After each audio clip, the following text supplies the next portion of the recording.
And like he had no clue, and then he's being pelted with soap. I'm Austin. And I'm Cloud. This is We Watch Movies.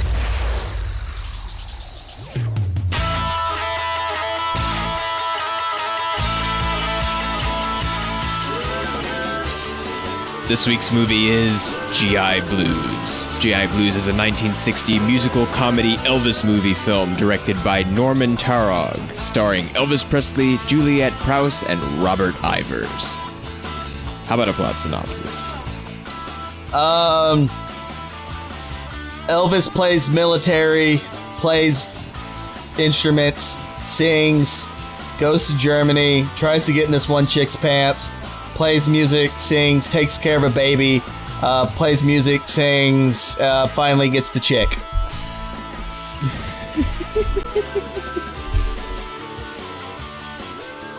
Man.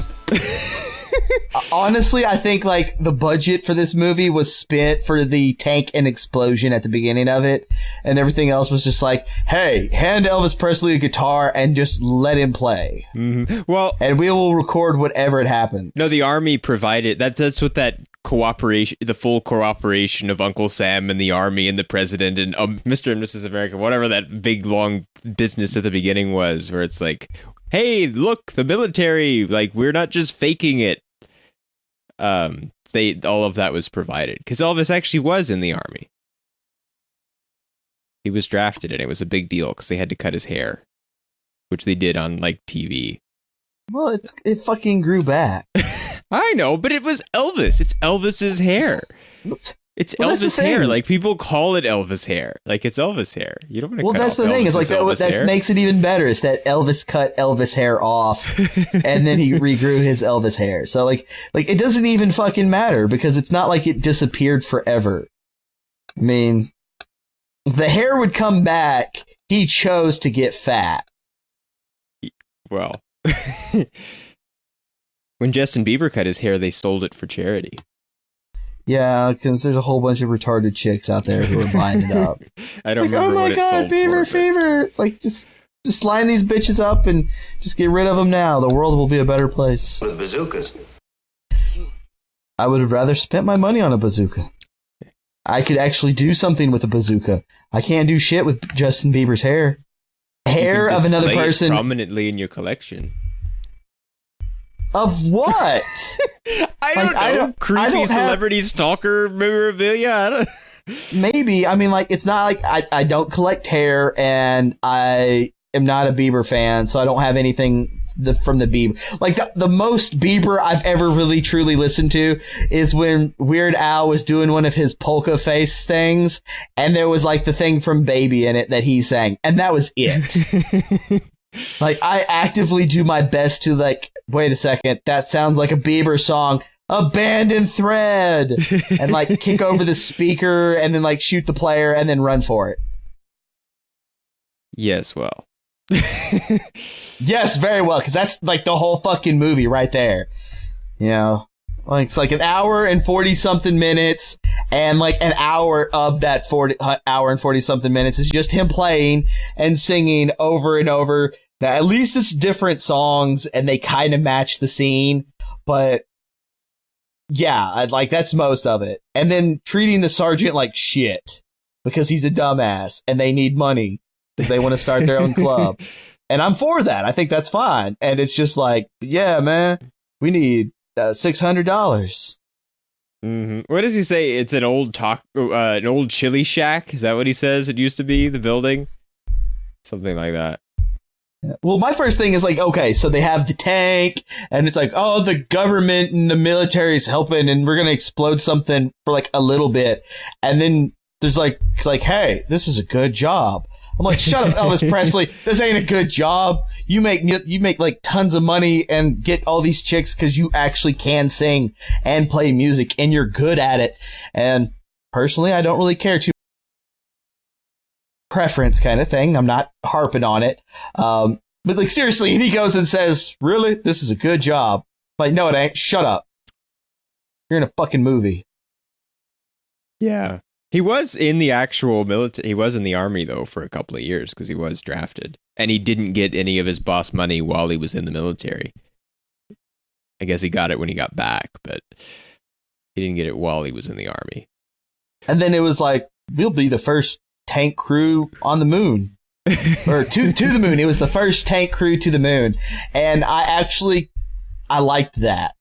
Because I'm just like, yeah, that'd be kind of cool. I don't think dropping a shell on the nose makes it go off, but no, don't go around dropping tank shells anyway, just in case. Yeah, it's not safe. It's not like, oh, let me just accidentally drop this, little box of, 223 ammo, and it's just gonna like click and clat, and nothing's gonna happen, But it's like, don't drop it anyways, because if you drop it and it dents, then it might not want to fire, but they're expensive. And then the Sarge is gonna yell. And if your Sarge is the Sarge that's in this movie, he's going to be an idiot. So it's not really going to matter that he yells at you, because you can always talk him out of it. Because Evidently, he's an idiot. Yeah. And I was hoping there'd be more tanks. They just shoot that shack. For what? Like, White Shack, shoot it. And they just I want to know where they were shack. even at. I don't know. And see, the thing especially that's strange about it is that even though it almost kind of seems like they're treating this as, oh yeah, well, Elvis was in the army, so let's do that. But it's a little bit forward in time from that. And they're still like in Europe and stuff, but it's present time at the time. Because there's the people love other people engraved on the table stuff that's in 59, and the movie is made it came out in 60, so it's like there's not even a war on. So they blow up the shack, doing? And like, okay, so blowing up the shack is cool, just but like there's a bush of some kind, I guess. Like there's the bush, and then they fuck that bush up. Like, that's the only way to really put it. It's just like, we got tanks, and it's not just one tank. They got like 4 or 5, and they just like unload into the bush, and there's nothing in the bush. It's just like, fuck this one bush in particular, straight to hell with a whole bunch of fire and explosives. And it's just like, okay, now our tank tread's gonna break. Yeah. Tank beats everything except this piece of a bush that has no leaves on it, and that's gonna just tear us up. Yeah. And then the Sarge is going to yell. Okay. Now, I did like Fury, which is, for those who don't know, Fury is the newer movie that has some famous people in it, including superstar cannibal Shia LaBeouf. That's a thing now, which is awesome. But they're a tank crew during the midst of World War II, and the way they have the tank crew set up looks just like the way they have the tank crew here while they're in the tank. So when they're driving off and he goes, "Oh, James, to the park." Like, I have that right there. That's a golden line. Like, that's the best thing I heard all film. That's the best thing. That's the best thing. "Oh, James, to the park." Yeah. You can tell pretty early that it's going to be a little silly. Oh, when they're a little silly. I mean, like, Nicolas Cage watched this, and that became his personality. Because they're in the showers. And they throw fucking soap. Who throws fucking soap? They throw soap. Soap comes from off screen, where there are no people. Yeah, like, they had, like, the rest of the crew just be like, "Hey, you know the guy playing the sergeant? Yeah. Like, he's the one that Poison Craft Services gave everybody the shits. That motherfucker? Yeah, here's some soap. When we say go, throw it at him as hard as you can. He's going to be butt naked in the shower. All right. We're going to get it on camera. It's going to be golden. Yeah." And, like, he had no clue, and then he's being pelted with soap. And I was like, come on. This is maddening. So, you had a problem with that, huh? It's like, well, that's, okay. God damn, this movie just drives me insane. Because it's like, even though I know he's like super stupid, and he's supposed to be like a pushover who's like the comic relief for everybody else. But it's just like, if anyone else that was a CEO of any layer had heard that shit, Oh my god. This is just like... Yeah, he's already trying to get one of the other guys to like hire him women or something too. So like, we're not even 15 minutes into this, and I can tell this entire movie is nothing but funny names and one-liners. Yeah, well, are there funny names? What funny names? Cookie. Oh yeah, well, it's just they've got pet names for each other because the military. You can be my wingman any day.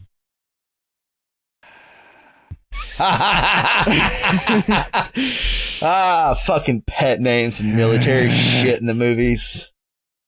Now, is there any way that his Elvis hair is like not against regulations? Probably anyone with a field of view that's pointed towards him. What? Yeah, like if you just see it, like just seeing it in real life at all, if for any reason, is against regulations. Just like you have hair, cut that shit off now.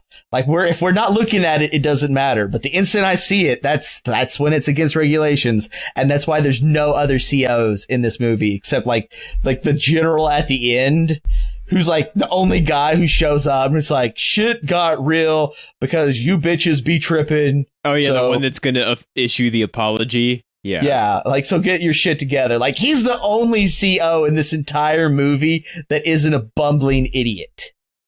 Mm-hmm. Well, they have to be. Otherwise, Elvis and everybody couldn't get away with all the business they're up to. So Elvis is singing a lot, except he's not. Like, he's lip-syncing to himself singing. And it's pretty bad sometimes. Especially in that first song. The first song in the bar. Yeah. It's pretty bad. Well, speaking of the bar, I like upright bass. Yeah? Got a very nice sound to it. There's a lot of Elvis sings, and so there are instruments that are clearly not present in the scene being played. Like when they're in the train car and all he has is the guitar and the other guy has a guitar, but you can hear drums and stuff happening. It's like, wait a minute, I thought we were justifying the music because there's a band. But nope, we're just like the guitar is just nope, this doesn't even matter. But then you know it's going to continue to be silly when they play an Elvis record in the bar. Well, that's the thing, and, is nobody like, notices. Well, okay, about that, you have a live band on stage, regardless of what you like or not. Simply walking up to the record machine and putting in said coin is going to get your ass kicked regardless of what you wanted to play anyways. Yeah. There is a live band performing. Maybe this song is slower than you like, but they played other stuff earlier. They'll play some other stuff later. Other people are listening. Lay off. And like, I didn't expect like him to click a button and it be like a Slayer's album. Like, no, like, but I expected but just it's like an Elvis record. Like, it was very, very clearly, like, evenly all across the screen. Yeah, the Elvis. whole screen. It's the whole screen. There's this super close up of the card in the jukebox, and it's like Elvis Presley, blue suede shoes. Like, that's kind of silly. And of course, there's a bar fight. Yep, bar fight. Because you gotta have a bar fight. Yeah. Not a robot bar fight. No. Someone needs to make a movie with that in there. A robot bar fight would be awesome. And what is that thing that he does? Because like the Sarge will say something and he'll be like trying to appease him, and he does like this thing where he sort of messes with the Sarge's tie, and he just sort of puts up with it. It's like really, really uncomfortable because he's just like just fiddling with it and like pressing on it, and like what is happening there? I have no clue. But then gambling in full view of everyone. Yeah. I did like how they covered that up, though. Yeah, they cover it up, and then, like, the chaplain walks by and is like, hey, why don't you check out, like, this place where they've all been talking about, where they're trying to keep secret from the chaplain they were talking about. And he's like, yeah, go check it out. It's super nice. Yeah. Half of zero is still zero. I mean, like, cause it is. Don't go dividing that. It's like, yeah, because you'll end the world, you fucktard. Yeah, it's like, but then we Because still, like, I don't think that that's the big plan they think it is, because also they don't get paid either. Well, because now they also get half of nothing. That's true. At least half of something is better. Yeah, half of something. But so the gambling, it's the bet.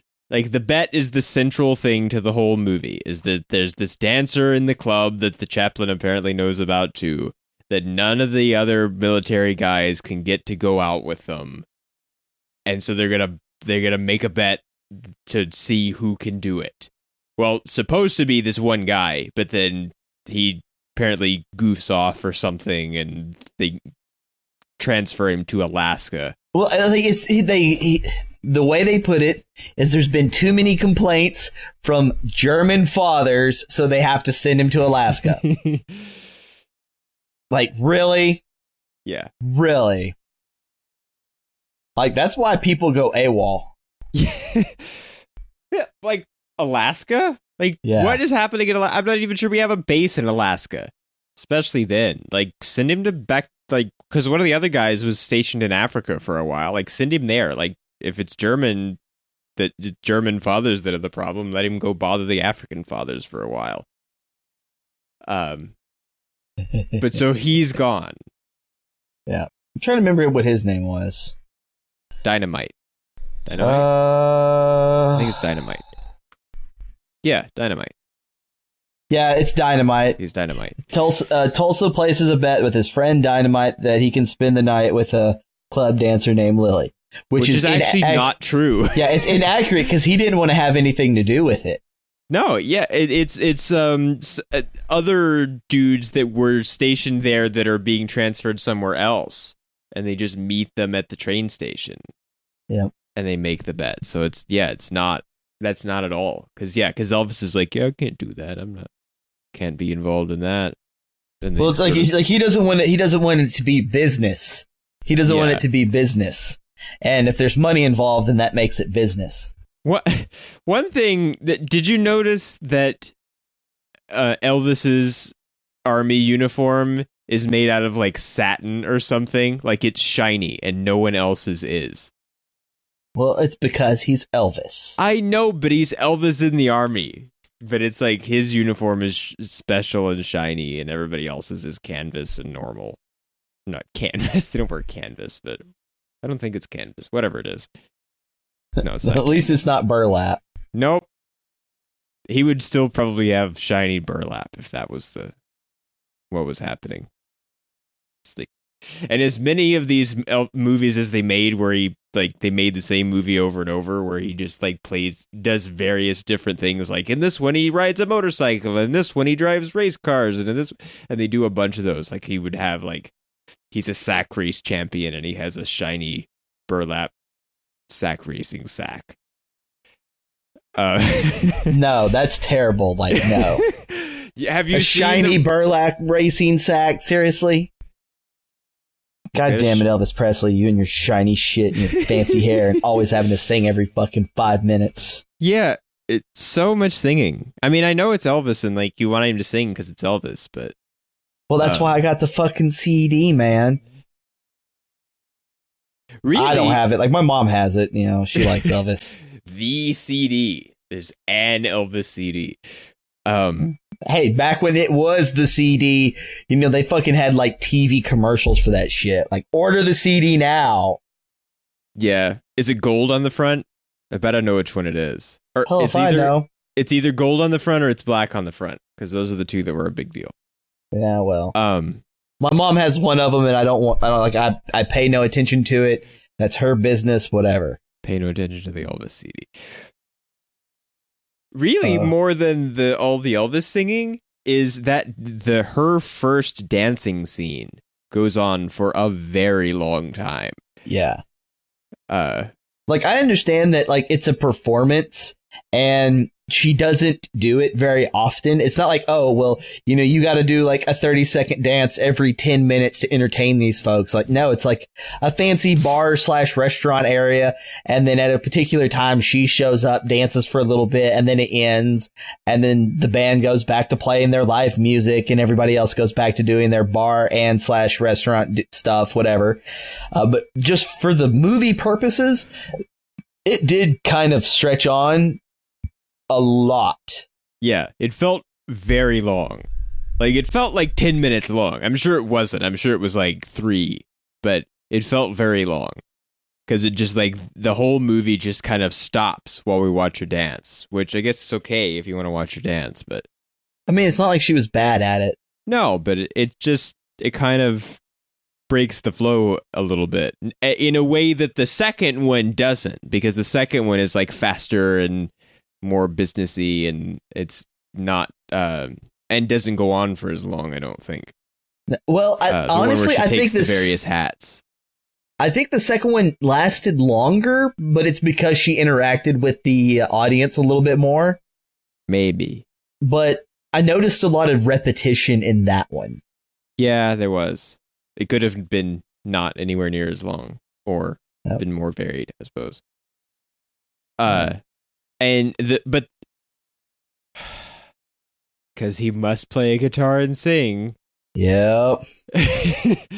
She finishes dancing, and the dudes are not helping by trying to help. Actually, that's kind of funny, because it makes me wonder, like, how would things have turned out if they didn't help? I don't know, because it didn't happen that way, but... Because a lot of the stuff that happens is because of them having fucked up. Yeah. It's like, we're going to do this to help you out, but we're terrible at this, and we're going to screw up, and for some reason it works. Not in the way we wanted it to, but it seems to work. It's like, what would have happened if they weren't involved at all? Well, he probably wouldn't have sang right then, but I guess he still probably would have talked to her. I don't know. It's still... I don't know. They do...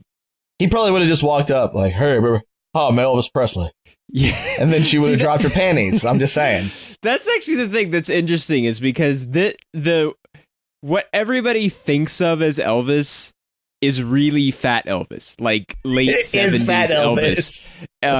And early Elvis, like pre-68 comeback special Elvis even, is a very different... I mean, he still does the hip shaking thing, and they do sort of make a point here or there where, like, his leg starts to shake back and forth, and, like, he grabs hold of it and, like, makes a moment of it. So, like, they know what's going on, but he doesn't really have the say, hey, baby, and stuff. So it's not... it's not the big Elvis-iness that everybody thinks. Now, of course, even Fat Elvis is probably not nearly as Elvis as fake Elvises act like now. But well, I because I'm not a big fan of Elvis, I never really paid too much attention to it, other than there's another movie I want to do a podcast for that is about Elvis, and it's called, I think it's called Bubba Hotep or whatever. And yeah, like, we'll have to do that one because, like, the whole idea behind it is Elvis was tired of having to be Elvis, and he meets an impersonator on one of his road trips, and he decides to switch places with him. So the impersonator ended up becoming, like, the famous Elvis while he went about his business. And then he was in a retirement home, and there's this black guy who thought he was Jimmy Carter. And, like, some kind of ancient Egyptian mummy ends up being set free, and they have to stop him. It's so funny. And this movie is silly. Yeah. Well, like, this movie tries to act serious, but it's really silly. And so, like, things are funny, and, like, Bubba Hotep is just straight up ridiculous all the time. I do like the song that he sings this time in the restaurant, that Shopping Around. I do like that. Because some of them are better than other ones. But I like that one. And what about this Beagles Bagels thing? Yeah, I know. Like, he really made a moment out of that. But yeah, like, of course they're roommates, because how inconvenient and, like, how comedic will this be? Well, it's not the fact that they're roommates as much as it's the other guy that he's with is hitting on the waitress who is the roommate. So it's just super awkward that it's all four of them together at the same place. Yeah. And it's just like, fuck, he's supposed to spend the night alone there. And it's just like, and I'm here fucking everything up for him. Yeah, they make a big deal out of that even if he wasn't there, that if the roommate's there, it doesn't count. But if her apartment is the apartment she has with the roommate, I don't see why she counts as not being alone. Yeah. If she's not involved. Well, if they share a room, then maybe. But, like, the whole point was to sleep with her. And so, like, that's kind of how it goes. Like, if you're sharing your room with your roommate, then that would be awkward. But if you each have a room separate, then it wouldn't matter. I don't know. We never saw the bedrooms. No. And before anyone can say anything, Germany, the 60s, I wasn't there for either one of them, so I'm not about to even try to justify anything I just said. So, yeah. So then he plays guitar a again. Lot. Yeah, again. In like 5 the Italian restaurant. He just like the guy playing the guitar just hands it to him. It's like, hey, do my job for me. Yeah. I ain't getting paid to do this shit. Yeah, because see, the thing is that he is not Elvis. Like, he's Elvis, but he isn't Elvis. Like, they don't know he's Elvis, but everybody is just really just like, here, take my guitar at any moment and like play and sing, because you're not Elvis, but we won't let that stop us. Well, I was more accepting of him just trying. I'm not going to say he's a bad actor, especially like for this movie, but just him being a character in general was more entertaining than him performing his like normal talent kind of stuff. Like whenever they're in the bar with Lily the first go around and she's trying to dodge that one pervert, and the other army buddy was like talking him up, and it's like, yeah, like my boy Elvis here, he's got this and he's from this kind of family and his daddy does oil and that kind of shit. And just Elvis is like, nah, man, nah, I ain't about that. Mm-hmm. It's like, what are you going to buy me a drink? Like, no, I'm broke as shit. I ain't got no money. All right, then I'll buy you a drink. And like, I liked that. Mm-hmm. Well, see, the thing is that it's really a shame that because Elvis can act a lot more than he was mostly ever allowed to. There's 2 movies that are the 2 movies in between this movie and Blue Hawaii, one of which is called Flaming Star. Yeah. Where he plays like a sheriff. And it's much more straight and there's very little singing. And then there's another one that's called something. And called something. Oh, something. Yeah. Wild in the Country.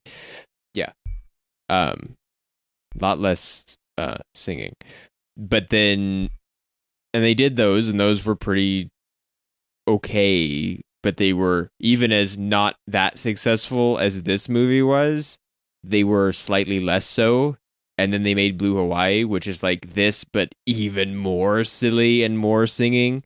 And it was popular. And so everything after that is basically modeled after Blue Hawaii. And it's all like the same movie over and over and over and over. There's a great, in one of the Elvis documentaries, there's a sequence of, they show like the same scene from 3 or 4 of the movies, and it's exactly the same. Like, it's even shot the same. It looks the same. It's just like he's in a different kind of car, or he's on a motorcycle, or he's on this, and like the rest of the scene is the same, and like the stakes are the same, and the main point of the plot is the same, and it's just like the same. And it's kind of a shame because he was better than that, and he didn't really get to do it, because what was popular, where suddenly something was popular and they were like, let's do that and beat it to death and never do anything else again, which is a shame. Yeah, it's all about, making that money, but making that money kind of ruined the potential for making good stuff later. Yeah. Because you don't know, you might make money with something else, but if you don't try it. So, but then there's also this whole other thing, which at first seemed to me like, well, why are we following this other story? Like, what's with this dude that wants this other girl that he used to know, like, sometime back? Because we just sort of leave Elvis for a while he goes and talks to the lying landlady and there's, like, the baby and stuff. But then it's because we need the baby for later. Yeah, we did need the baby. I actually like the baby. Other than when Elvis was trying to wake him up, and I was like, "Stop, Elvis! Let the baby sleep." Okay, so for my understanding, dude was here in Germany before, saw chick, knocked chick up, was deployed to Africa for a year, and then after being in Africa was deployed back to Germany, and that's where we're at now. Yeah. And really, it almost seemed like that was too serious a plot line to be in the rest of this movie. Because he's like trying to get this girl and she's hiding and there's a baby that he doesn't know about and she's like sad leaning against the door after she tells the landlady not to tell him. And it's like, well, this is a little more serious than let's throw soap and sing every chance we get. It doesn't last very long. And then it just turns into the, hey, let's leave Elvis with the baby. Which is actually some pretty good stuff because I don't know how they got what they needed out of that baby because there's like a lot that baby has to do. I mean, some of it is just like sitting there and crying, but there's like a lot of crying and then not crying and fighting over the sandwich and yeah, like the baby just like picked up the sandwich and like the sandwich had to have been fake because the way they were like tug of warring on that sandwich, like it held together so perfectly. Like did. Real sandwiches don't do that. Like sandwich making is an art form, and as such, Elvis, that's like the art he does not know how to do. That sandwich, no. Maybe it's some really boss sized pumpernickel. Swarming kids are swarming around Elvis. Yeah, like that's the stuff like there's like Arabian movies or whatever, and it's just like, hey, there's kids, cover your pockets, they're about to rob you. Mm-hmm. Yeah, it's just like all the kids and they're happy, and it's like, oh, it's weird because they're German kids and they're swarming, and oh shit, they're with my wallet. Yep. And then puppets. I kind of liked that scene. I just didn't like the puppet guy's machine breaking down and then him just being like, oh, well, my machine broke down. Elvis Presley will totally help cover for me. Yeah. Like, and he knows the words to a song that he's only heard like half of playing at the wrong speed and in German. Yeah. So let's sing it back in German and then we'll sing part of it in English. Yeah. You cannot have a pocket full of rainbows. No, you can't. I don't know why you would want one. To make the clouds go away, he says in the lyrics. I ain't going anywhere, motherfucker. Yeah, there's more than one of us. We're like the clones from Resident Evil, whatever number it was. So then he's gone along with it this long. Okay. But now decides to care a little too much. Cliche. Can't go through with it. Yeah. Well, I guess in the 60s it wouldn't be so much a cliche, but it's very cliche now. Yeah, it is. Oh, man. I was just doing this to help out my buddies, but now I think I fell for her. Yeah. Mama. I thought you had a lot to say. Well, my stuff is more directly in order because I got like a page left of stuff. But like here are my notes. Well, I kind of felt like I was being overburdening with like my holy shit fucking Elvis singing, goddamn guitars, those kids. I actually liked Lily. Yeah, okay. Let's see. Buy him a drink. How does everyone know how to play his music? I don't like, ma'am. Neither do I, honey. Everything that moves reminds me of her. I like that sort of runner with the what do we call each other thing. And yeah, like that was. See, like that's one of those scenes where it's like they were acting. Yeah, it was entertaining, and there was none of that extra bullshit. Mm-hmm. Okay. So did the guy knock her up before going to Africa? What's going on? Well, at least obviously, because he didn't do it remotely from Africa. Well, I'm just saying. So she can sing and dance. So she has a pocket full of rainbows, and then they finally kiss. Touches and welcome mats don't go to torches. Torches and welcome mats don't go together. The mat would catch fire. I don't even fucking remember. I don't know. Torches, something about torches and welcome mats, and I'm just like, why the fuck would you do that? Mats would catch on fire. Well, even if she might be hurt, but she acts well.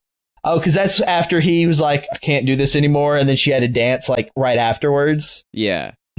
Yeah. So is he going to sing to the baby? How does this even... It takes a long time for him to decide to sing to the baby. It's like, you've been singing for no reason the rest of this movie. Yeah. All that stuff with the baby, like, it really looks like the room with a baby and said, deal with it. Because he's just running back and forth and, like, trying to do... Like, it's a very real feeling scene. Yeah, I was going to say, Austin, that's the life for most guys who have to take care of babies. I know, but that's what it looks like happened. The only thing is we don't have guitars and nice singing voices. Let's see here. How does this even happen? Like the fuck? You can't just judo chop the back of the neck of a baby, and it feels... And I kind of feel bad for the baby. Because he does like the whole, manual, and it's like, okay, when confronted with enemy, judo chop to the back of the neck. Like, you can't fucking judo chop a baby. No. No. You can't do that shit. And just the fact that he says it, I'm just like over here being like, what the fuck, man? What the fuck? Like, I don't even need drugs to trip on that one. Is he going to push the baby? Oh, thank God it's in a basket. Oh, yeah. Is he going to push the baby all the way to the apartment in the high chair? Yeah. Because he just, like, keeps pushing it around, and he's just like, come on, let's go, baby. And he just... See? There is an actual, in fact, baby. And he never says baby like Elvis. Yeah. Well, there was the baby, but when is the newly married couple going to get back? And the baby just saved his ass. She's fast, and damn straight he wins the bet. And it ends with another song, and fourth wall broken. Yes, Elvis, like, looks right at us and speaks. Yeah. Oh, but before that, the Sarge... Everything is before that. I know, but before that, the Sarge is an idiot. He talks about the bet right in front of her. Like, that's going to be okay. Like, it's not okay. Yeah, he's an idiot. Yeah, he doesn't always play a guitar, though. Sometimes he plays a tiny piano music box thingy. And what's the difference between that and a guitar? He's still fucking Elvis.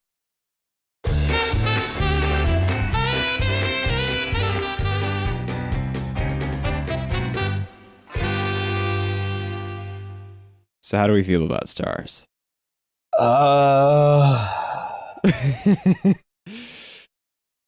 I'm debating whether or not I should give it a 2 or a 3. Because every time he played a goddamn song, it just drove me insane. But I really liked the scene with the baby. Well, is it because you don't like musicals generally, or just because of the way that it's done in this case? I have no problem with musicals. This ain't a fucking musical.